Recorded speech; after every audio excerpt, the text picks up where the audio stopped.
नमस्कार and welcome to ऑरोफियन global. और दोस्तों रिसेंटली एक बहुत ही ज़्यादा शॉकिंग न्यूज़ आई है, आप लोग ऐसा कह सकते हो। दरअसल ये जो न्यूज़ है ना, ये बताने से पहले मैं आप लोग को ये बता दूं कि अभी इस चीज़ की कोई ऑफिशियल कंफर्मेशन नहीं है, चाहे वो इंडिया की गवर्नमेंट हो गई, चाहे पाकिस्तान की गवर्नमेंट हो गई, उनकी तरफ से कोई भी इस तरीके का स्टेटमेंट आप लोग कह सकते हो अभी तक नहीं आया है। न्यूज़ क्या है ये मैं आप लोग को बताता हूँ। दाऊद इब्राहिम, जिसका नाम आप लोग ने आई एम 100% श्योर कभी ना कभी सुना ही होगा आज से पहले, और नाम तो छोड़ो, अब तक इस पे आप लोग ने कई मूवी भी देखी होगी। बॉलीवुड पे इस पे दर्जनों मूवी अब तक बन चुकी है। एक बहुत ही ज्यादा फेमस, एक मोस्ट वांटेड टेररिस्ट था इंडिया के लिए, आप लोग ऐसा कह सकते हो। इसके बारे में कहा यह जा रहा है कि हाल में ही इसको किसी ने पॉइजन दे दिया, और अच्छे से अगर मैं आप लोग को बताऊं तो किसी अननोन पर्सन ने इसे जहर दे दिया। अननोन पर्सन से यहाँ मेरा क्या मतलब है, आई होप आप लोग समझ पा रहे होंगे, और नहीं समझ पाए होंगे तो आगे आप लोग समझ जाओगे। दरअसल बात यह है ना कि ये जो दाऊद इब्राहिम है, इसके बारे में थोड़ा मैं पहले आप लोग को बता देता हूँ। मुंबई में ये पैदा हुआ था, डोंगरी में, और एक आप लोग कह सकते हैं लोअर मिडिल क्लास फैमिली जो होती है उससे ये बिलोंग करता था। पिताजी इसके हेड कांस्टेबल थे मुंबई पुलिस में, और बेटा बचपन से ही चोर था। छोटे मोटे गलत काम जो है, चोरी चकारी, ये बचपन में इसने अपने टीन्स में शुरू कर दिए थे। उसके बाद फिर ये आप लोग कह सकते हो गैंग से जुड़ने लगा। आप लोग ने once upon time in Mumbai I am sure जरूर देखी होगी, और इसमें आप लोग ने देखा होगा कि जो मस्तान गैंग है उससे जुड़ने की कहानी जो है वो बताई गई है। हालांकि ये पूरी तरीके से रियल कहानी नहीं है, थोड़ा बहुत मॉडिफाइड है, और बहुत ज्यादा कॉमर्शियल एंगल जुड़ा है इस मूवी में। लेकिन इसमें इमरान हाशमी का जो रोल है ना, वो बहुत हद तक आप लोग कह सकते हो कि इंस्पायर है दाऊद इब्राहिम से।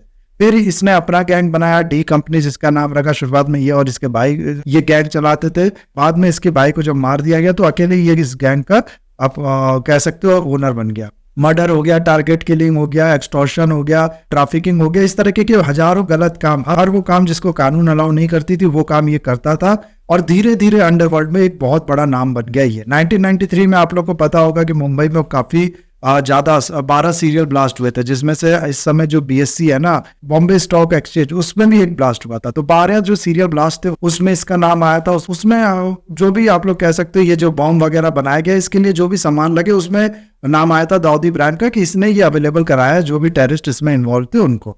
तो उसके बाद से इसका नाम जो है वो टेररिज्म में भी जुड़ने लगा, आप लोग ऐसा कह सकते हो। और 1993 के ब्लास्ट के बाद ही ये भाग के चला गया दुबई, दुबई से ये चला गया कराची, और कराची में तब से ये रह रहा था। इस चीज पे इंडिया की जो गवर्नमेंट है वो अब तक आप लोग कह सकते हो हजारों प्रूफ दे चुकी है पाकिस्तान को भी और दुनिया भर में कि ये जो टेररिस्ट है, ये जो दाऊद इब्राहिम है, इसको पाकिस्तान ने अपने यहाँ पनाह दे रखी है, अपने यहाँ प्रोटेक्शन दे रखी है, और पाकिस्तान में ये रहता है। लास्ट ईयर मैं आप लोग को बता दूं कि एनआईए के सामने जो दाऊद इब्राहिम का भतीजा आप लोग कह सकते हो ना, दाऊद इब्राहिम की जो सिस्टर थी उसका बेटा, उसने भी ये कंफर्म किया था कि हाँ ये पाकिस्तान में रह रहा है। लेकिन पाकिस्तान ने आज तक इस चीज को नहीं माना। जैसे पाकिस्तान उसामा बिन लादेन की प्रेजेंस के बारे में कहता है हमें नहीं पता था, वैसे इसके बारे में भी कहता है हमें नहीं पता, जबकि सब जानते हैं कि उसामा बिन लादेन भी वही था, दाऊद इब्राहिम भी वही था, और इस तरह के हजारों टेररिस्ट जो दुनिया भर में वांटेड है वो सब पाकिस्तान में रह रहे हैं। ये सब अच्छे से जानते हैं, चाहे वो खालिस्तानी टेररिस्ट हो या फिर बाकी जो इस्लामिस्ट जिहादी है वो। और ये दाऊद इब्राहिम आप लोगों को ये भी मैं बता दूं कि इंडिया में सिर्फ टेररिस्ट नहीं डिक्लेयर था, बल्कि 2003 में यूएसए जो है उसने भी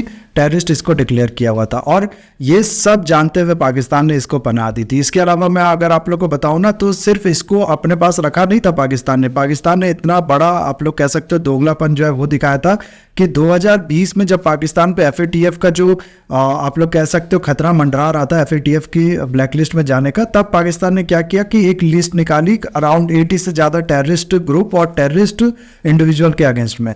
ये इस लिस्ट में पाकिस्तान ने ये कहा कि ये जो भी लोग हैं इनके अगेंस्ट में हम सैंक्शन लगाते हैं, इनके साथ किसी भी तरीके का रिलेशन नहीं होगा, कोई भी काम ये पाकिस्तान में नहीं कर पाएंगे, ये जैसे ही पाकिस्तान में एंट्री करेंगे इनको अरेस्ट कर लिया जाएगा।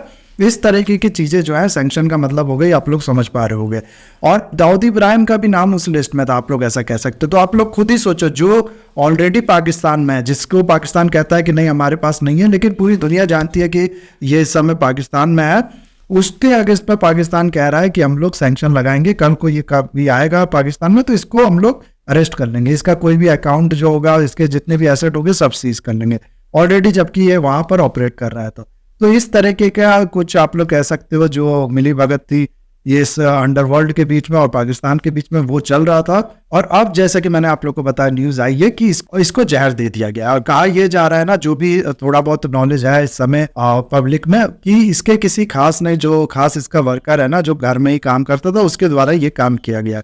पाकिस्तान में तो मैं सुन रहा हूँ अभी, इसके बारे में भी मैं कंफर्म नहीं कर सकता कि जो इंटरनेट है उसको बिल्कुल भी बंद कर दिया गया ताकि जो हड़कंप है वो ना मच जाए, क्योंकि जाहिर सी बात है इसमें जो सवाल उठेगा वो उठेगा इंडिया की गवर्नमेंट पे भी। और जो भी रिएक्शन आप लोग देख सकते हो ट्विटर पे, यहाँ पर कुछ रिएक्शन आप लोग देख पा रहे होगे, इसमें साफ जो इंडिया के लोग हैं, चाहे पाकिस्तान के लोग हैं, चाहे कहीं के भी लोग हैं, वो यही चीज इनडायरेक्टली डायरेक्टली कह रहे हैं कि इंडिया की इसमें इन्वॉल्वमेंट है और इंडिया की तरफ से ये जो काम है ये किया है। अब यहाँ पर देखो कुछ चीज है, एक तो आप लोग को पता होगा कि हाल में जो जितने भी एंटी इंडिया इंडिविजुअल है, चाहे ग्रुप है, चाहे वो निज्जर हो गया, चाहे पंजवार हो गया, चाहे फिर शाहिद लतीफ हो गया, इस तरीके के बहुत से हाल में जो पर्सन इंडिया में टेररिस्ट डिक्लेयर्ड है या फिर एंटी इंडिया एक्टिविटी को करते हैं, उसको बढ़ावा देते हैं, इनकी धीरे धीरे किलिंग होती जा रही है। एक तरीके से आप लोग कह सकते हो पूरा जो एंटी इंडियन फोर्स है वो ताश के पत्तों की तरह गिरती जा रही है। और जैसे ये किलिंग होती है, अगले दिन जो न्यूज़पेपर वाले हैं वो यही चाहते हैं कि कोई अननोन पर्सन आता है, इनको गोली मारता है और फिर इनकी मौत हो जाती है। और इसी तरीके का एक अननोन पर्सन ये जो दाऊद इब्राहिम का किलिंग है इसमें है, इसीलिए मैंने आप लोगों को कहा कि आओगे आप लोग समझ जाओगे क्यों मैं अननोन पर्सन का नाम ले रहा हूँ। तो इन सब चीज़ों में ना जो इल्ज़ाम लग रहा है, चाहे ये निज्जर की किलिंग हो गई, पंजवार की किलिंग हो गई, इस तरीके के बहुत से जो एंटी इंडिया इंडिविजुअल है, जो टेररिस्ट है, उनकी किलिंग हो गई, इसमें सब पे इल्जाम लग रहा है इंडिया पे। कनाडा ने तो आपको पता होगा कि हाल में इंडिया के अगेंस्ट में एलिगेशन पब्लिकली कनाडा के जो प्राइम मिनिस्टर है उनने लगा दिया था। ये न्यूज़ काफ़ी फेमस हुई थी, आप सबने सुना होगा, मैंने भी कई वीडियो इस पे बनाई थी। उसके बाद आप लोग ने ये भी सुना होगा कि यूएसए की तरफ से भी इस तरीके के इल्जाम लगे कि गुरपंत सिंह पन्नू जो है, एक काफी फेमस खालिस्तानी टेररिस्ट है, उनको मारने के लिए इंडिया ने अपना एजेंट भेजा था। और इसने तो बहुत हद तक प्रूफ भी दिया इसके, अब वो सही है गलत ये तो मैं नहीं कह सकता, या फिर इंडिया का ये जो किलिंग है इसमें इन्वॉल्वमेंट है या नहीं, इसमें भी हम लोग कुछ नहीं कह सकते। लेकिन एक बहुत ही आप लोग कह सकते हो कि आसान चीज यहाँ पर बन जाती है, जो दाऊद इब्राहिम की किलिंग है उसमें इंडिया पे इल्जाम लगाना। क्यों? क्योंकि देखो एक तो सबसे इंपॉर्टेंट बात कि दाऊद इब्राहिम भले ही दुनिया भर की हर बहुत सी कंट्री में गलत काम करता होगा, लेकिन सबसे ज्यादा वो बड़ा एनिमी था तो वो था इंडिया का, ठीक है। दूसरा, ऑलरेडी इंडिया पे इल्जाम लग रहा है, तो इससे आप लोग कह सकते हो, इसको कनेक्ट करके देख सकते हो कि ऑलरेडी जो बदनाम है उसको बदनाम करना और आसान हो जाता है।